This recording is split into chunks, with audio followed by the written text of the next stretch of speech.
1 minute Photoshop tutorial, let's go! Today I'm going to teach you guys how to make any item glow. It's simple actually. Right, so basically you just go duplicate that item that you want to glow, select that copy, then go up to filter, blur and click Gaussian blur. Select whichever amount you want, it's up to you. Okay, right now you can see that we have made that item blur, but no worries. Go to the bottom right area and just change normal to our trusty screen mode, and voila! We got ourselves the glow effect on that certain item. If you guys want to try out, just try it out now. And basically I like to use it with text messages, those type of edit.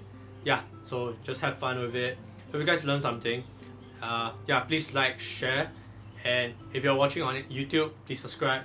If you're watching on IGTV, please share, and yeah, comment down below on what you think of this tutorial. Thank you guys for watching. Stay safe, stay healthy. Bye!